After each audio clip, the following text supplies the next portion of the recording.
Good morning student. आज हम सब पढ़ेंगे संधि। उपसर्ग और प्रत्यय हमारा कंप्लीट हो गया है, तो आज हम नया चैप्टर स्टार्ट करते हैं जो कि है संधि। ठीक है, संधि की परिभाषा। संधि का अर्थ मेल, जैसे नाम से ही स्पष्ट होता है, संधि यानी आपस में जुड़ना, मेल होना।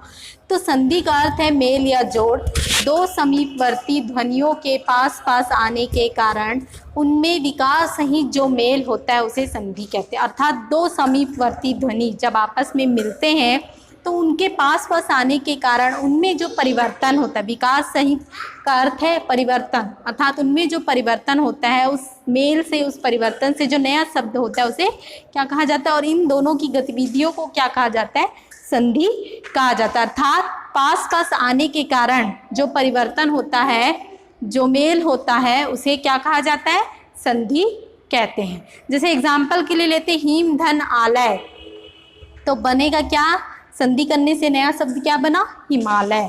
ठीक है, अब आगे हम पढ़ते हैं संधि क्या होती, पढ़ लिया हमने। अब नेक्स्ट है संधि विच्छेद। संधि विच्छेद क्या होता है, जिन अक्षरों के बीच संधि हुई हो उन्हें संधि के पहले रूप से अलग अलग करके रखना। अर्थात जो शब्द, जैसे कि हमने अभी इसे, ये क्या है, हमारा एक संधि बन के शब्द तैयार हो गया है। ठीक है, अब उस शब्द को हम क्या करते हैं, अलग, यानी इस स्थिति में लाना ही क्या कहलाता है, संधि विच्छेद कहलाता है। इसे तोड़कर अलग अलग करना संधि विच्छेद कहलाता है। जैसे कि उल्लास, तो उल्लास उत धन लास। ठीक है, तो इस प्रकार संधि और संधि विच्छेद। अब हम पढ़ते हैं संधि के प्रकार। संधि कौन कौन से प्रकार के होते हैं। पहला है स्वर संधि, दूसरा व्यंजन संधि, तीसरा विसर्ग संधि। अब हम पहला पढ़ते हैं स्वर संधि। स्वर के बाद स्वर के मेल से होने वाले विकार या परिवर्तन को स्वर संधि कहते हैं। अर्थात दो स्वर आपस में मिलकर जो एक नया शब्द, जो एक विकार उत्पन्न करते, जो एक परिवर्तन लाते, उसे क्या कहा जाता है, स्वर संधि। इसमें स्पष्ट लिखा है कि दो स्वर आपस में मिलकर, ठीक है, स्पष्ट लिखा है कि स्वर के साथ ही स्वर का मेल। ठीक, तो इस प्रकार स्वर के भेद होते हैं। स्वर कितने प्रकार के होते हैं, 5 प्रकार के होते हैं। पहला है दीर्घ स्वर संधि, दूसरा गुण स्वर संधि, तीसरा वृद्धि स्वर संधि, चौथा यण स्वर संधि और पांचवा अयादि स्वर संधि। स्वर संधि, दो समान स्वर जैसे अ, ई, उ जब पास पास आते हैं, अर्थात दो समान अ और आ पास आते हैं, तो दोनों मिलकर उसी वर्ण का दीर्घ स्वर यानी आ का, यानी अ धन अ बराबर क्या बनेगा, आ। उसी प्रकार ई धन ई, ठीक, उ धन उ, इस प्रकार के वर्ण बनेंगे। ठीक है, जैसे एग्जाम्पल के लिए अ धन आ, दो समान स्वर हैं। दीर्घ स्वर संधि में मैंने पहले ही बताया था कि दो स्वर आपस में मिलकर निर्माण करते हैं। तो दीर्घ स्वर संधि में, अर्थात दीर्घ, नाम से स्पष्ट हो रहे दीर्घ, तो दीर्घ में क्या होता है, अंत में उत्पत्ति किसकी होगी, बड़े की। जैसे कि दीर्घ और लघु, दीर्घ का मतलब होता है बड़ा और लघु का मतलब होता है छोटा। तो दीर्घ मतलब बड़ा की उत्पत्ति होगी, बड़े वर्ण की उत्पत्ति होगी। तो जैसे अ धन आ क्या बनेगा, आ, अ धन आ क्या बनेगा, आ। एग्जाम्पल के लिए परम धन अर्थ क्या बनेगा, परमार्थ। तो यहाँ पे ये म के अंदर में वर्ण विच्छेद जब करेंगे तो म के अंदर में क्या छिपा है, वर्ण विच्छेद में म धन आ। ठीक है, ये इस प्रकार बनेगा। तो ये क्या हुआ, इसके अंदर क्या छिपा, आ वर्ण छिपा है। तो आ धन आ, ये एक आ धन आ बराबर क्या बनेगा, आ, यानी परमार्थ। ठीक, उसी प्रकार स्वा, इसमें भी आ छिपा है और ये आ धन आ बराबर क्या बनेगा, स्वार्थ। तो यहाँ पे आ की उत्पत्ति हो रही है। उसी प्रकार योग, गा में भी आ छिपा है और ये आ और आ मिलके क्या बनेंगे, योगाभ्यास। योग धन अभ्यास बराबर योगाभ्यास। तो यहाँ पे आ की उत्पत्ति हो रही है, आ का उच्चारण हो रहा है। उसी प्रकार वेद, वेद में भी द में आ है। उसी प्रकार अंत, अंत में भी आ है। तो इसका निर्माण क्या होगा, वेदांत, यानी कि यहाँ पर आ का, दा में आ का उच्चारण हो रहा है। परम धन अणु, माँ में भी क्या है, आ है और ये आ आपस में मिलके क्या बना रहे हैं, दीर्घ स्वर संधि बना रहे हैं, यानी परमाणु, आ का उच्चारण करें परमाणु। शरण, अड़ा धन आ, शरणार्थी, शरण धन अर्थी बराबर शरणार्थी, अर्थात आ का उच्चारण यहाँ पर भी हो रहा है। सेकंड नंबर, सेकंड ये रूल्स हैं, जब आ धन आ मिलेंगे तो आ बनेगा। सेकंड नियम है आ धन आ, यानी आ और आ मिलेंगे तो क्या बनेगा? आ, ठीक है, अर्थात दीर्घ तो बनना ही है। देव, इसमें भी आ छिपा है और ये आ क्या बनेगा? देवालय। देव धन आलय बराबर देवालय। पुस्तक, पुस्तक में क्या छिपा है? आ छिपा है। का में आ छिपा है, आ धन आ, तो यहाँ क्या बनेगा? पुस्तकालय। ठीक है, अर्थात यहाँ पे आ का उच्चारण हो रहा है। सत्य, आ या में आ छिपा है, आ धन आ बराबर सत्याग्रह। ठीक, यहाँ पे भी आ का उच्चारण हो रहा है। यहाँ में नील, नील ल में भी क्या छिपा? आ छिपा है, तो ल नील धन आकाश में आ, तो नील धन आकाश बराबर क्या होगा? नीलाकाश। यहाँ पे भी आ का उच्चारण हो रहा है। गज, गज में भी क्या है? ज में आ छिपा है, तो आ और आ मिलके क्या बनेंगे? आ, तो गज धन आनंद बराबर गजानन। उसी प्रकार प्राण धन आयाम, अर्थात अड़ा में आ छिपा है और आ मिलके प्राणायाम, आ का उच्चारण कर रहे हैं। अब तीसरा नियम आते हैं हम कि आ, ठीक है, जब स्वर का मिलान करेंगे तो जब कोई आ स्वर आए और उसके साथ दूसरा कौन सा स्वर आए? आ, तो आ और आ मिलके क्या बनेंगे? आ और आ मिलके क्या बनाएंगे? आ। तो रेखा, तो देखिए यहाँ पे रेखा, रेखा में क्या है? आ। ठीक है, और यहाँ पे अंश में भी आ है, तो आ और आ मिलके क्या बना? रेखांश, अर्थात रेखा धन अंश बराबर रेखांश, अर्थात आ की उत्पत्ति हुई।